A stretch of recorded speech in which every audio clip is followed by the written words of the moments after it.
This lecture has been made available to you courtesy of the American Numismatic Society. Well, welcome everyone. Thank you for joining us today.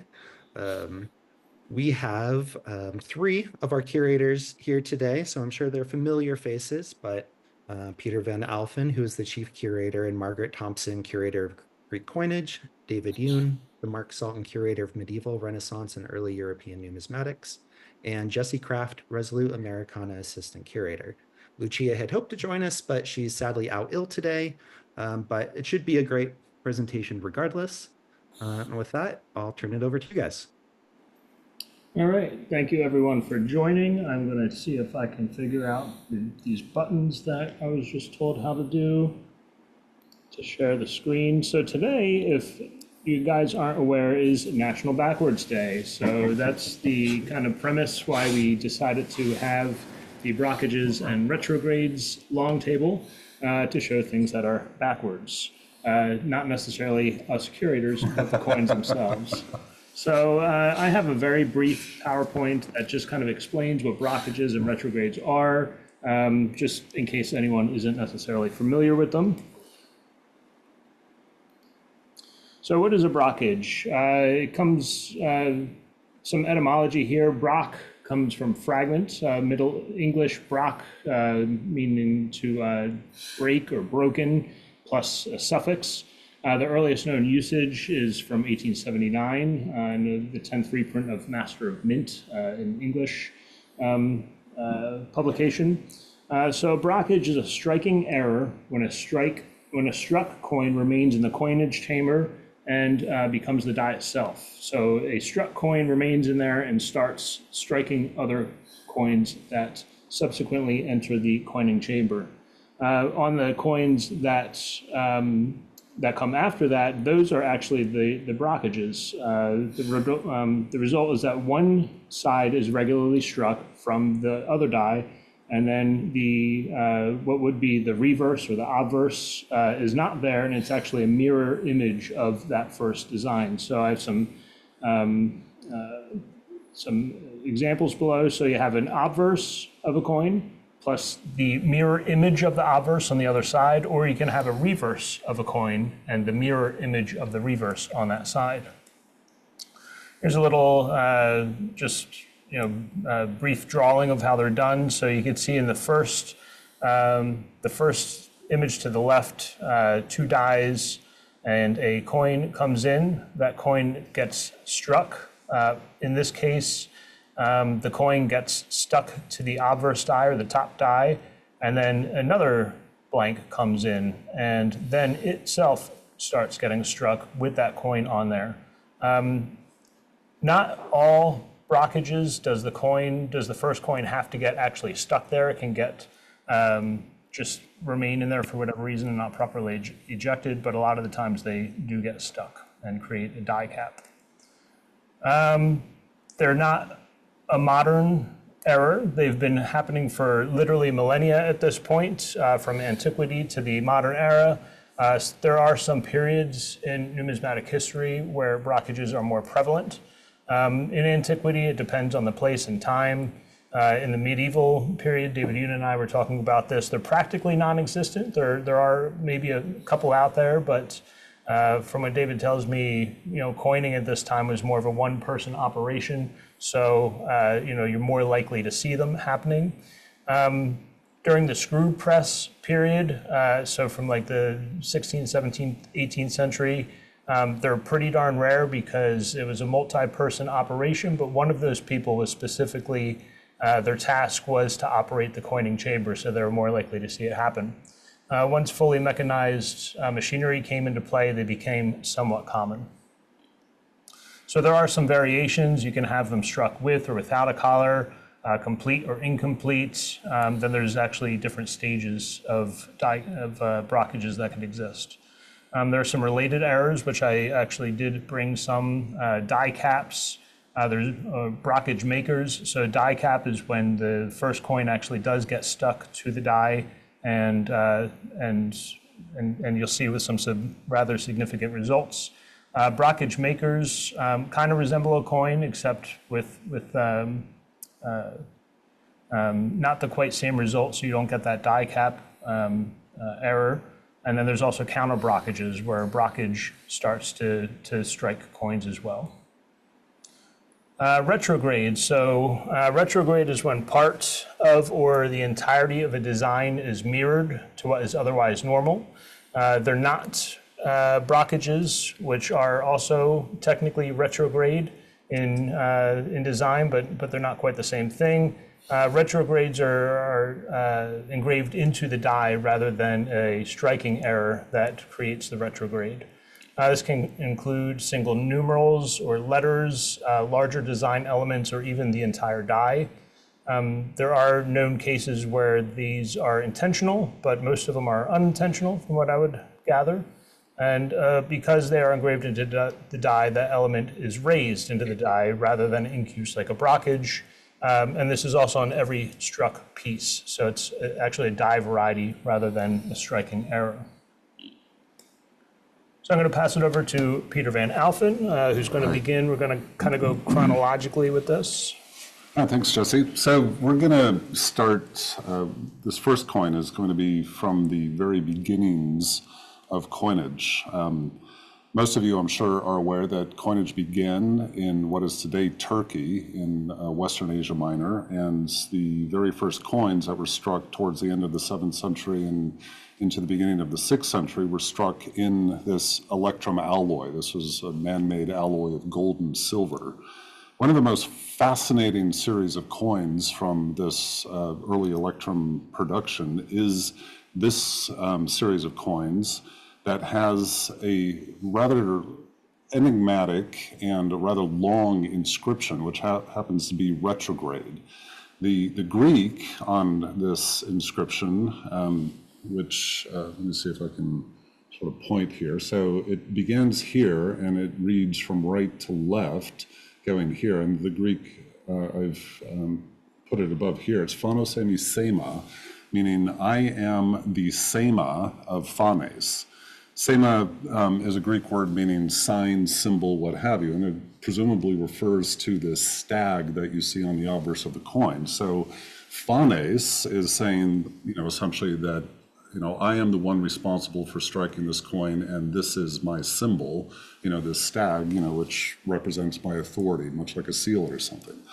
So we have no idea who this fellow Phanes is, but he was responsible for producing a lot of coinage. And in fact, a colleague of mine, Wolfgang Fischer-Bozert, in this massive white gold volume Studies in Early Electrum Coinage, did a die study of the Phanes series and was able to demonstrate that it is a fairly large series, but again, we don't really know who Phanes was or necessarily where the coinage was struck.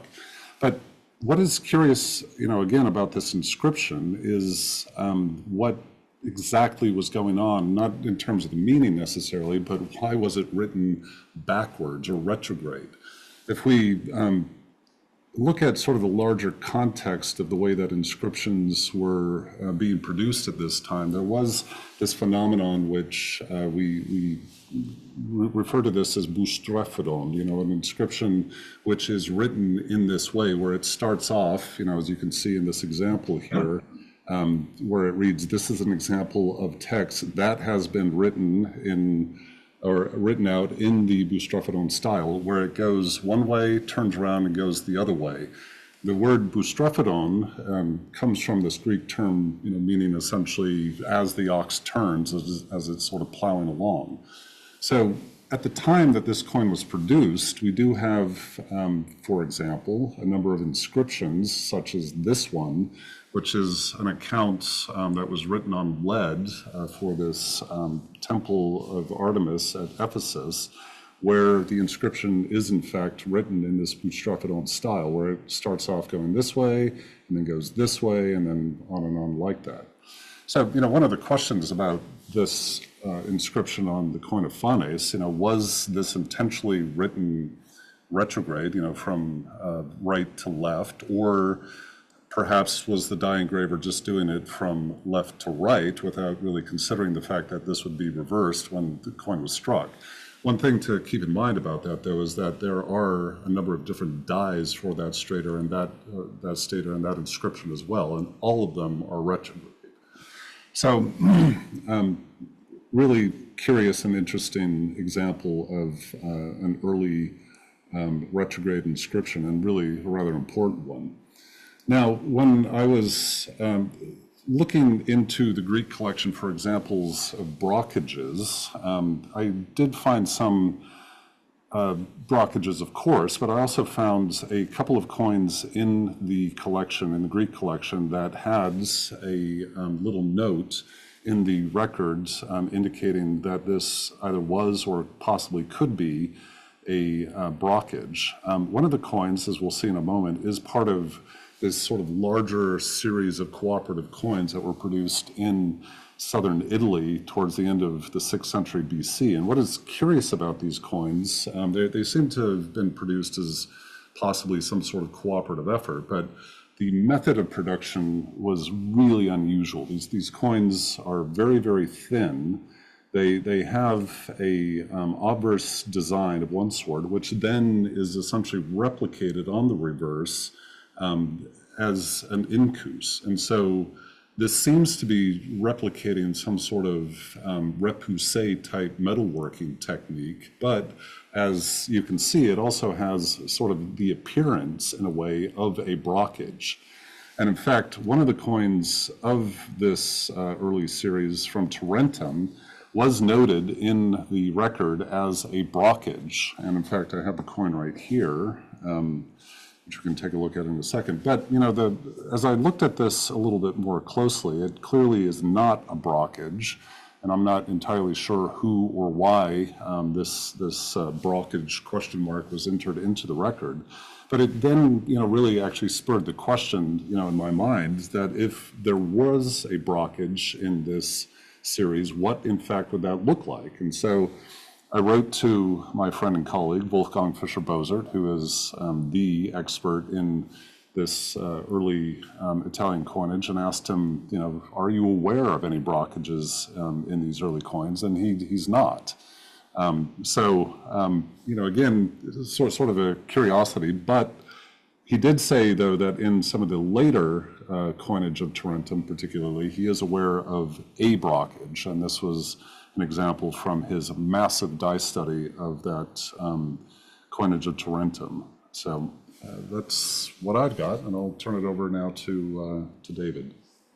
Okay, thanks. Could we get that coin under the camera and take a look at that?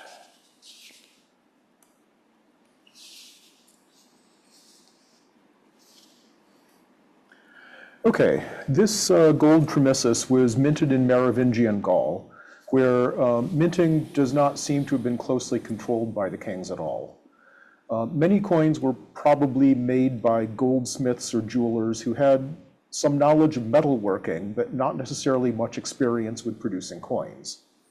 The dies for this coin were made by an engraver who either didn't know or didn't particularly care that the text impressed on the coin will run in the opposite direction to how it appears on the die.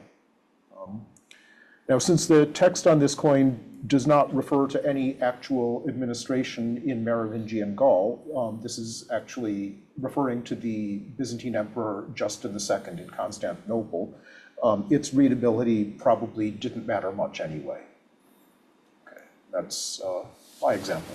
Cool. All right, so I'm going to show, I just have a whole bunch of eye candy here, to be honest with you. The first one I'm going to show is a Massachusetts silver. We can go to the coin camera.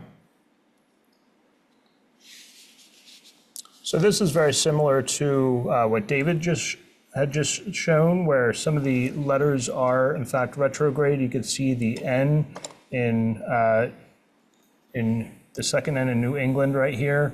It's unsure to me whether the engraver knew what they were doing or not. Perhaps it was intentional. I mentioned in the opening PowerPoint that there might be some cases where this is intentional, and this may be one of them. You can see that the N here is retrograde, but it's not retrograde here. The first one is not retrograde. So it's only this one N that is retrograde. There was a kind of a stipulation in the authorizing act of these coins that mentions that every so often, perhaps every few months, there should be some sort of secret sign that only the die makers would know that they can then kind of compare potential counterfeits to see if they're counterfeit. There's no evidence that this is one of them. I mean, it's possible that it is one of those secret signs. Unfortunately, there's no lexicon or anything like that shows that each of the different quote unquote secret elements are, but it's possible that is one of them. I saw Tony Terranova on the call, so not that long ago, he had come in and I had him look at a bunch of Fujio scents for an exhibition that I did at the C4 convention last November in Baltimore. And this one really took him aback. It's a brockage of a Fujio scent. It's possibly the only brockage known for the entire series, not just this dye variety, but for the entire Fujio scent series. I'm going to quote Tony where he says, "People would kill for this coin." I hope that it never comes to that point. But it is a popular series. A lot of people do collect the Fujio scents, and this being the only brockage out there, it's certainly a very desirable coin. Chuck, this one is for you. We got a Drake bust scent. It's not a 1794. I apologize. We have a 1798, and it is a brockage of the obverse, and it's a very, very nice brockage. You can see there. You can see the full date and full liberty.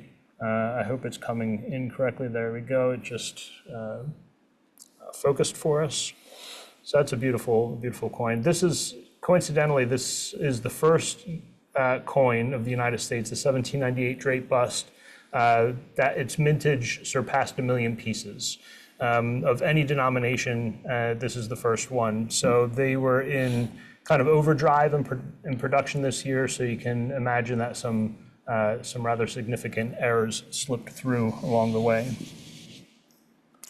Going back a little bit in time to the pre-federal, the Confederation era, I have 4 different brockages from the Connecticut series.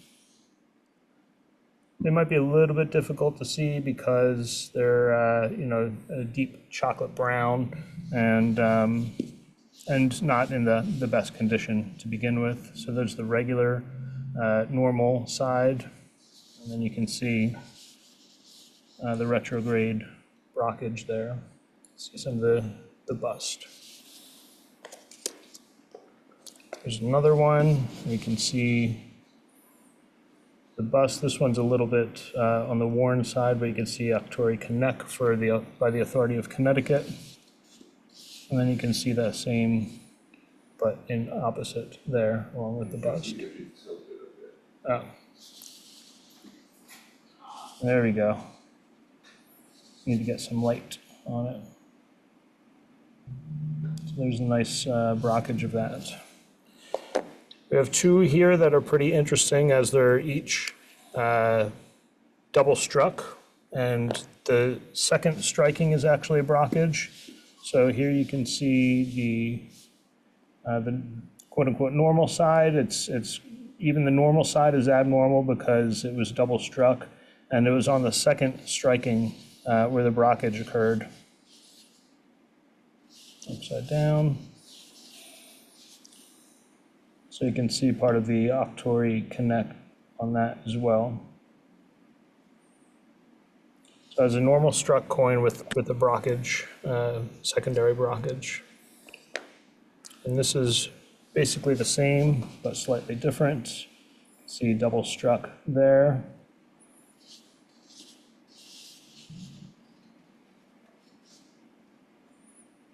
And then the brockage side. All right, The rest, well, I got some brockage makers or die caps, and these are pretty darn interesting. It looks like it's just kind of broad struck until you turn it on its side. When you see it's actually much, much thicker than a normal coin. The coin actually got stuck to the die, and with each subsequent strike, more and more metal just started kind of flowing out. You can even see a hole there, like the 3 o'clock section. So that one's pretty interesting. I don't know if I showed the reverse.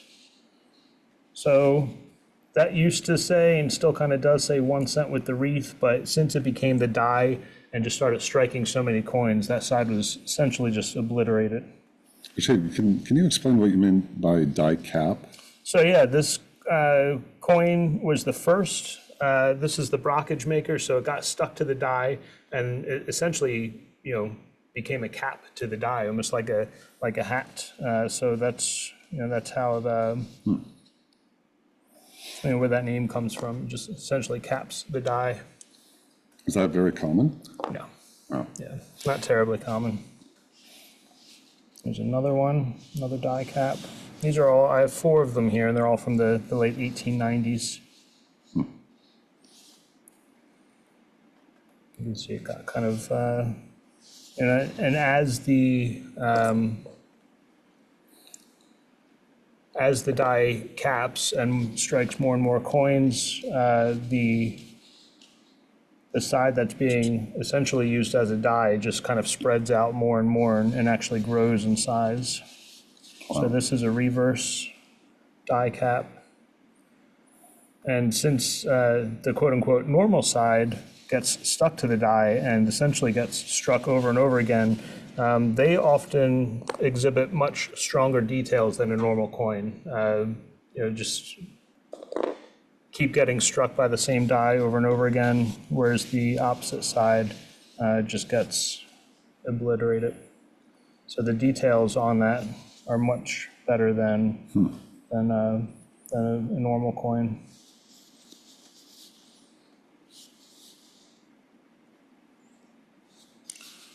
I have just 3 more coins, so we're actually going through these. 2 of these are very much related.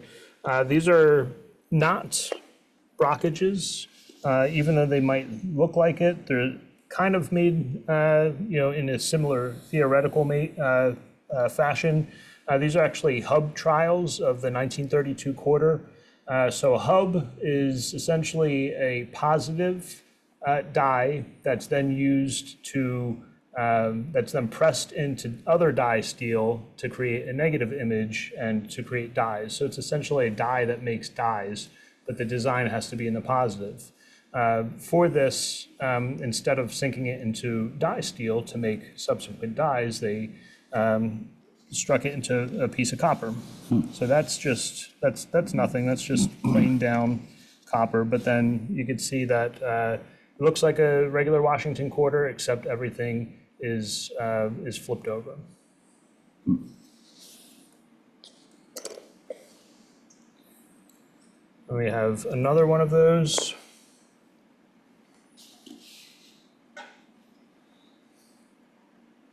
So again, these are hub trials for the 1932 quarter.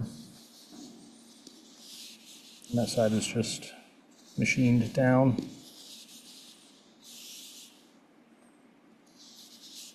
And I have one more hub trial that's also retrograde, and this is of a pattern coin, pattern $50 from 1869. Wow.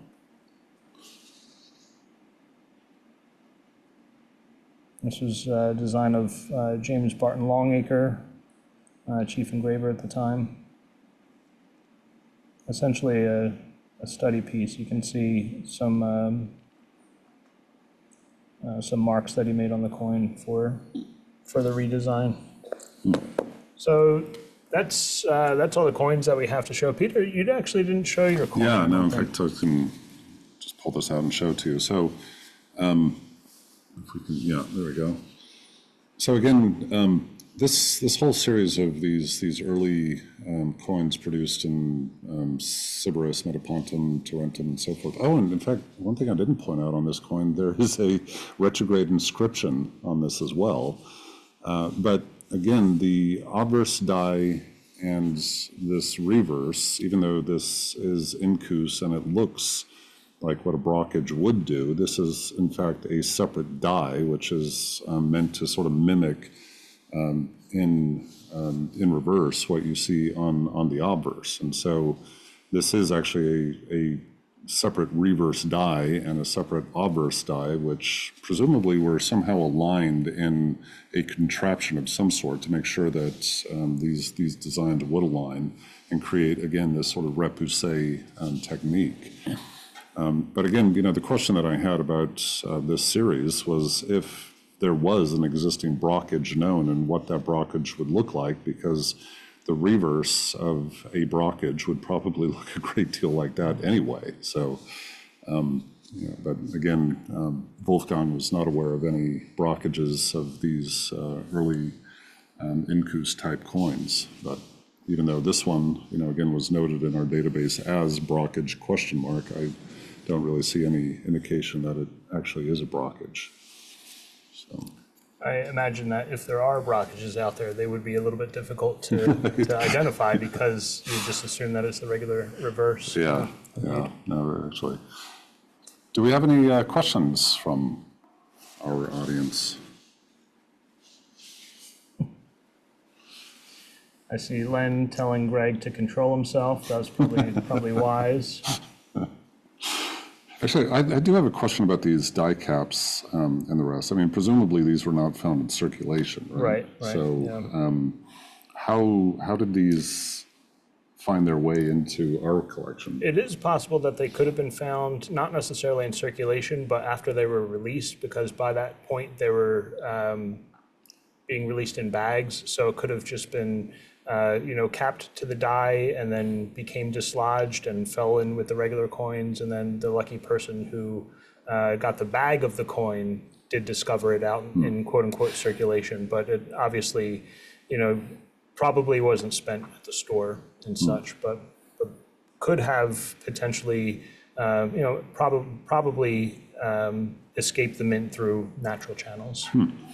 So I'm sure, I really don't know a whole lot about U.S. coinage in that sense, but have there been any studies of the number of error coins for various decades over the years of the mint's production? Yes, yeah. There are definitely ebbs and flows of error coins. Kind of famously, the Standing Liberty Quarter is low in errors, and that 1920s decade in general. There are some errors that aren't actually errors that are quite obviously intentional in a way, and then escaped the mint through nefarious means, but are would otherwise be considered an error. So yeah, there's I'm sure that our friends over in Coneco with Greg Bennett here would probably have access to a lot of those studies. In fact, Greg is the keeper of Coneca's library at this point. So he would know a lot of those studies. Do we see many, say, brockages from the last 20 years? Yeah. So no, they're definitely still being made. Yeah, indeed. Yeah, really, once things became fully automated and mechanized, quality control went down a little bit. Right. Any other questions? We have one question from James Lamb. Why are reverse brockages so much rarer than obverse brockages? So that he's talking about the antiquity, collects Roman coins. Unfortunately, Lucia would have a much more enthusiastic answer about this, but from what I understand, the obverse die was the hammer side, and the reverse die was the anvil side. So because the obverse die... or actually the reverse. Yeah, the other way around. Yeah, so the obverse would be... in the anvil. In the anvil, yeah. So then I have no idea. Yeah, It may be that the coin is less likely to stay stuck for long to the upper die. Okay, it might be more noticeable, whereas a blank could get stuck inside the anvil and no one would really notice that it's there.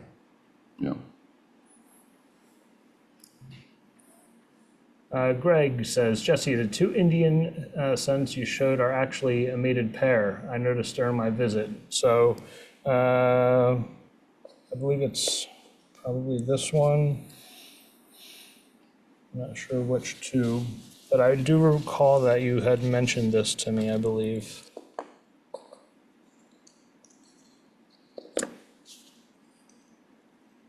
It might be these two. So I don't necessarily want to fully stick them together, but I think that this would actually fit over like this, and they do fit together nicely. So those two coins are actually struck simultaneously, so you can tell, you can see that something crazy was happening there. Wow. Thank you, Greg, for pointing that out. Appreciate that. Huh. So at the time of these coins were being produced in the late 1890s. These were steam presses at that point, or were either steam or hydraulic. They may have been hydraulic by this point. But they were churning out presumably hundreds, if not thousands, of coins.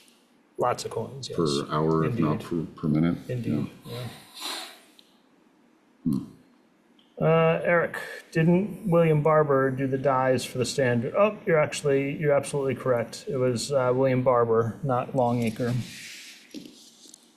So this is William Barber, not Longacre. Thank you. Yeah. There was also a question from Mary asking, were the early U.S. brockages still used as money? Yeah, I would imagine so. If they were not identified, by anyone, they could have escaped. Like this one is, the drape bust is fairly worn, so it definitely saw some circulation. Probably saw a few years of circulation. So yeah, until someone actually noticed it, then it would have been circulated as money.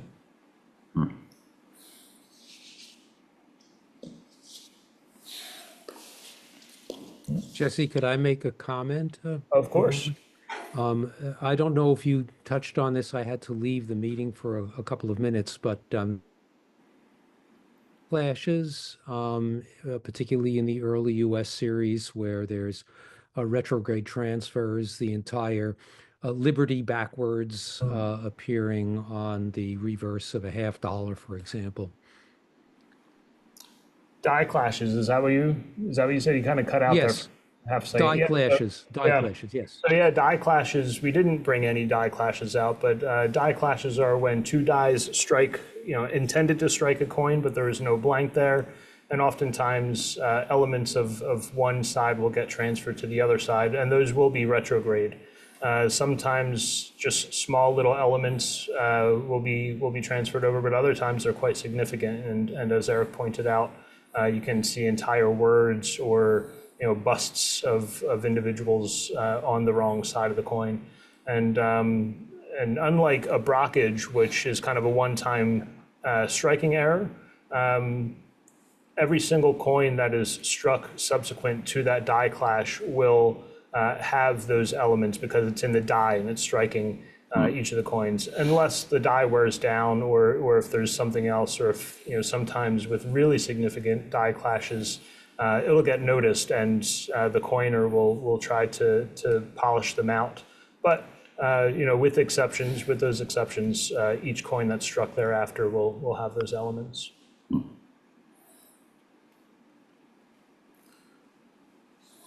We have another question here. Are any foreign mints particularly notorious for such errors? Yes. I believe so. I'm not sure necessarily if there's any that are extremely notorious for them, but I do see them on like coins of India fairly often, in Malaysia. So, various places, of the modern era where quality control may or may not be as standardized as in the United States or other mints. So yeah, there are some where they're more prevalent than others. Greg has a question about a Greek brockage. Yeah. Stater from Corinth. If others are known. So there has recently actually been quite a bit of attention paid to overstrikes, and there is on a website that is now run by the National Library of Belgium, which I'll be happy to send a link to a little bit later. This is something that looks at overstrikes and sort of a catalog of overstrikes that Francois de Calatai has put together. But in terms of catalogs of brockages like that, I'm not aware of any. Some of us do occasionally keep notes and tracking of brockages, that we observe here and there, but there's no sort of comprehensive database that I'm aware of that, like this one on overstrikes that, does list these sort of things. But Larry Schwimmer here notes that there are others. Oh, yeah, well, yeah, Larry, you want to chime in? I know for certain there's at least one other brockage of Corinth. They're not unique. Yeah, and, we do have brockages in the Greek collection. In fact, if you go to Mantis, our online database, and click on the various departments and just enter the word brockage, you'll get a list of various brockages that have been observed in various parts of the collection. In fact, that's how this particular coin of Tarentum came to my attention. But again, this is not a brockage, but there are brockages here and there throughout the Greek collection particularly. And Daniel Wolf here says, Greek times, Greek coinage times, there are rare examples known of Ptolemaic bronze coinage which correctly orient inscriptions but only retrograde control letters. Yeah. Which raises the question if control letters are being added in a subsequent stage to the dies. Yep. No, and that is something that does seem to happen with some Hellenistic coinages particularly, where they'll produce a number of coins with a control mark or no control mark, and then cut a control mark into the die, and then subsequently strike more coins using that. So, Chuck has a question. Has anyone seen a U.S. gold brockage? Yeah, that would be really interesting. I've not. We don't have any here in the ANS collection. Greg, do you know of any? I certainly have heard of some. They're exceedingly rare, certainly exceedingly rare. If I can find a photo or a link during this call, I'll certainly let you know. Cool. They exist. Larry said, yeah. I don't know if I've seen a double eagle, but I mean, there's brockages, I think, of dollars, gold dollars, and some other miners. All right. Yeah. I'll try to send a link. Very good. So Robert Schaff has a question here. Are you separating retrograde inscriptions from mirror image? Do we consider political reasons for retrograde inscriptions? Bob, do you want to elaborate a little bit on that? When you're thinking of political reasons for retrograde inscriptions, what do you have in mind there? Well, there are coins that I have that have mirror image inscriptions, and I think there may be some political reason for doing that in order to obfuscate whoever is on the coin. They don't really want to commit to the inscription. There's also large medals of Maria de Medici, whose inscriptions are in retrograde, and nobody seems to have come up with a good reason why. Some say that her glory is merely a reflection of her husband's, but I don't think that's terribly convincing. So for the coins with the inscriptions that might have political reasons for these retrograde inscriptions, what coins are you referring to? Very early Sasanian coins. I can show you if I could share the screen. Sure. Can I share the screen? Yeah, if we can have Ben or Alan arrange it. Yeah. It does, raise these type of retrograde or mirrored inscriptions on some coins do raise some questions. There are, for example, imitative coinages from antiquity where the people who were trying to recreate or imitate a certain series didn't fully understand what the inscription was or was saying or the orientation of the letters, and so on some imitative inscriptions, the individual characters might be retrograde, or entire words, for example, might be retrograde. So these that you're showing here, these are not imitative, though, right? No, in fact, I've lost the share. Are you still seeing it? Yeah, we are. Yeah. Maybe if I... Is that it? No. No, we do see it, though, so. Let me stop and do it over. Share. There you go. Share. There we go. Yep. If you look, this is in the way the coin actually appears. Here's Ardashir and some unidentified person. Right. For decades, this was taken to be his son Shapur I, and this was the so-called throne folger issue, the guy next in line. And no one could read the inscription. But over here, it's messy, but it's clearly Ardashir Shah. This, no one knew what that was until Schindel decided to look at the reverse. And here we have it in our image, Ardashir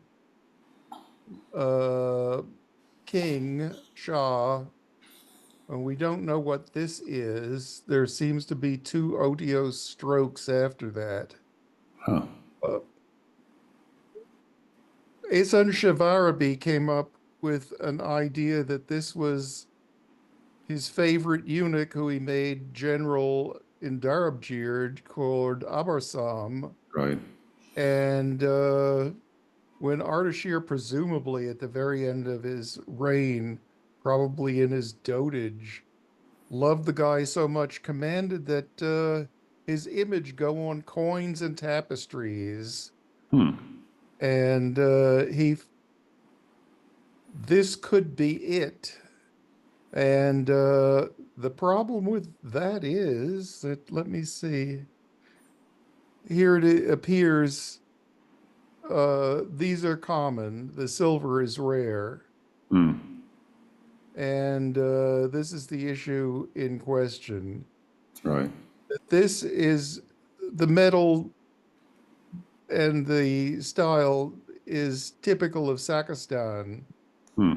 Schindel came up with that's Ardashir Zakan Shah could be, but I don't see it. So he was able to read the inscription once he mirrored the image. Is that what you're saying? Once he did, he figured it out, and then he thought, I have a good lead on fooling myself by waving my hands in the air, saying that's Sakan Shah.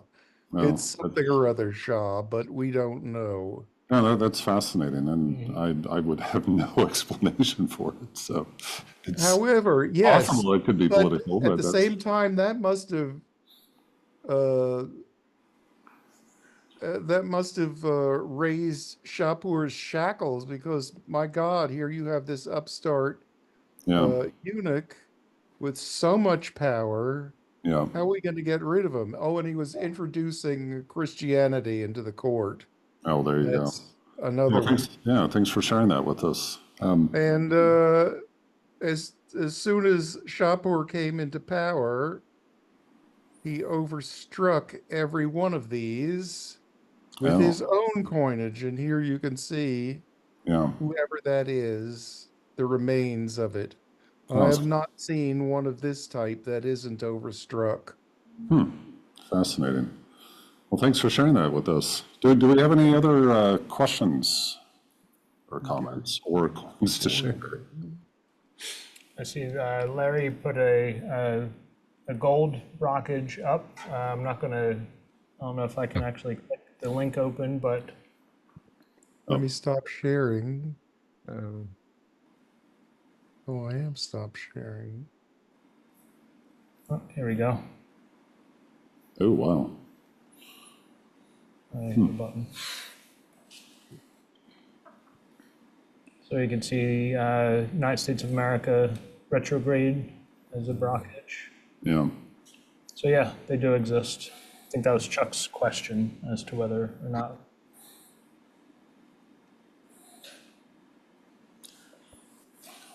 Right. We have just a couple more minutes left if we have no other questions. One more from Larry. Can modern vertical presses make a brockage, or does the free fall make them incredibly unlikely, if impossible? I'm sure that they could exist if the coin gets adhered to the die. It might make them a little bit less common, but they're also under so much pressure that the possibility of a coin getting struck to the die is still there to create brockages. They're not completely unknown. I don't know of the statistics as to whether they're more or less, but that is an interesting question. Yeah. All right. Well, again, today is National, is it National Backwards Day? National Backwards Day. Yeah. And who decided that this was National Backwards Day? Is there the yeah. National Backwards Committee that designate such things? So kudos to Jesse for discovering that this is in fact National Backwards Day and for suggesting this topic. And as you've seen, it really kind of fascinated the fact that some of this is, some of what we've been presenting is, of course, entirely accidental, error strikings, but some of this is deliberate in one fashion or another, and in some cases, completely inexplicable, at least, with the evidence that we have. So thank you again for, Greg Beddick has written something backwards saying thank you, which took me a second there to read it because it looked like it was in a foreign language. So thank you, Greg, or Uyo Kanakte. So next week, Ryan, would you like to let us know what we have on board for next week's long table? Yeah, so next week we'll be joined by Jeff Pritchard, and he'll be discussing the metals, money, and diplomacy of John Adams. Right. And then on Valentine's Day, on the 14th, we are going to have another curatorial group presenting things related to Valentine's Day, although we need to figure out what that's going to be and in what direction it's going to go. So stay tuned. Stay tuned.